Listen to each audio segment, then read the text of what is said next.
This is Guillaume from Ideas in Education, and behind this is something that I was inspired by the Genius Hour.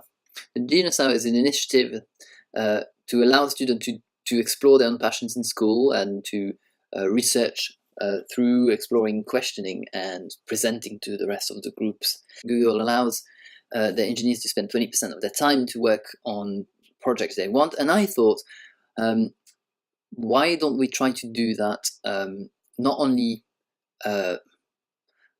in a framework for education as a whole, which is great, but our school still operates in subjects, and in that respect, I wanted to give them perhaps an hour a month or an hour a week where they could work on their personal targets. I think the project has been very successful. So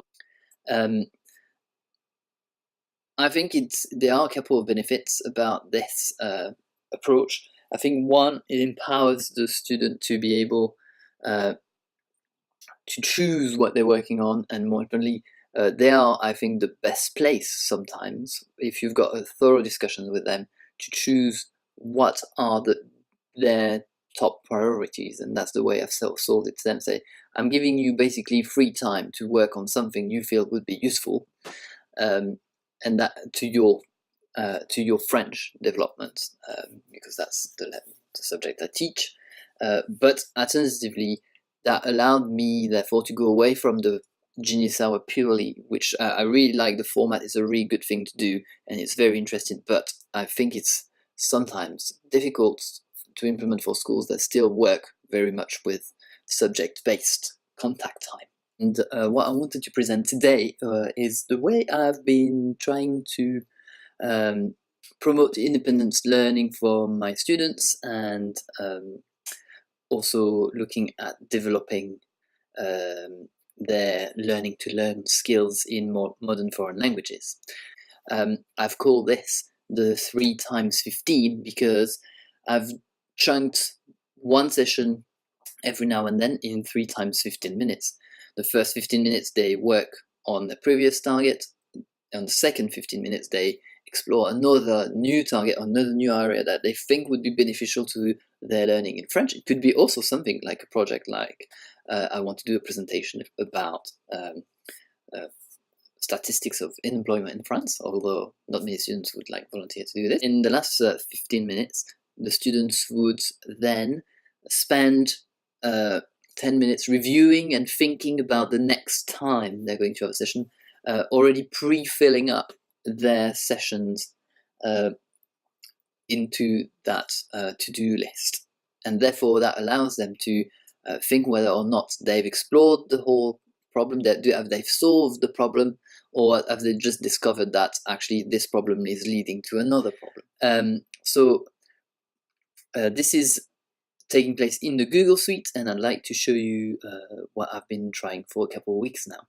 So what I've done is that I've set up an assignment in Google Classroom, and in that Google Classroom I have handed this to my students.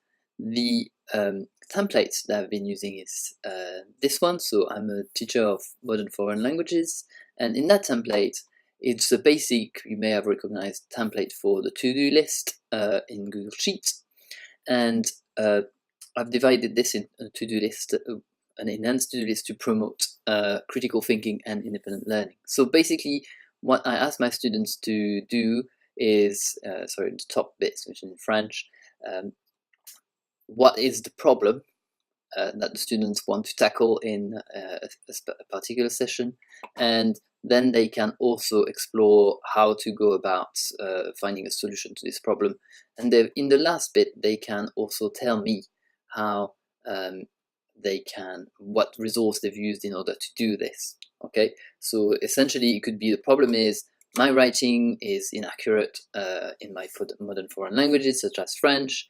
My potential solution is that I need to improve my spelling, and the resource I've used is a wonderful website that I have found, and then you can type it in or do something even on paper. I know that these days paper is sometimes underrated. In effect, also I've created a list that the students can consult in order to take their grammar.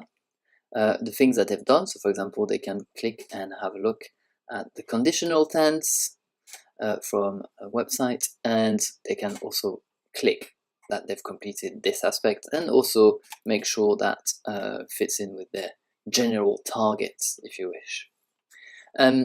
Now, going back to my, this is the template I've pushed out to the students.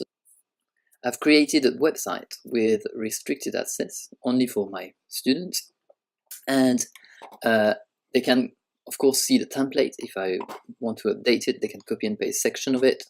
And more importantly, I've embedded 2 Google Drive folders, which allow them to basically see each other's targets and what they've been working on. So this has also, if you wish, a social aspect where they can click on each other's targets and what they've been working on. And having been trying it for a couple of weeks, what has been very interesting is that the students start asking each other, so what did you work on that last week? And they go like, oh yeah, I had the same problem.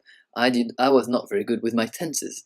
And someone would say, oh yeah, I've been revising tenses. If you want, I can give you my resources. And they're starting pinging each other emails, sending the resources so they could add it in their very own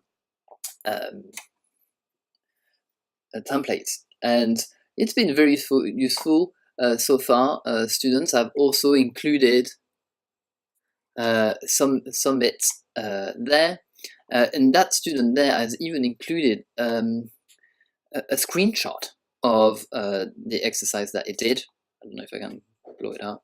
Yes, so he's even included a screenshot of what he's managed to do, and I thought, I didn't even ask him to do this. He did that on his own. So that was, I think, absolutely fabulous. And also,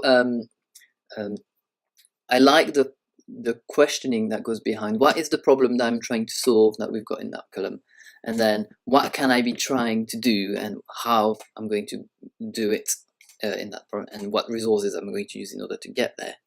And that's where I intervene somewhere in the topic, or in when they do that, I sit down with them and have a quick chat saying, what do you think is the best resource to do this? And sometimes they show me new stuff, and also sometimes I can show them something. So it's a really good opportunity for them to have a one-on-one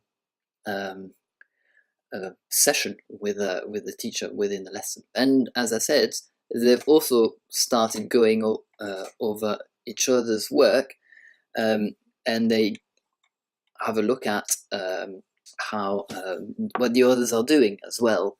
So I thought that was very interesting, a little snappy activity that everyone can do. It doesn't take too much time to do, as long as you create your template and have a Google Classroom, and you just attach a Google site to this classroom, and embed 2 folders in there. It works really nicely. So I hope you think it's interesting as well, and hopefully I've managed to show you some ideas on how to go about this.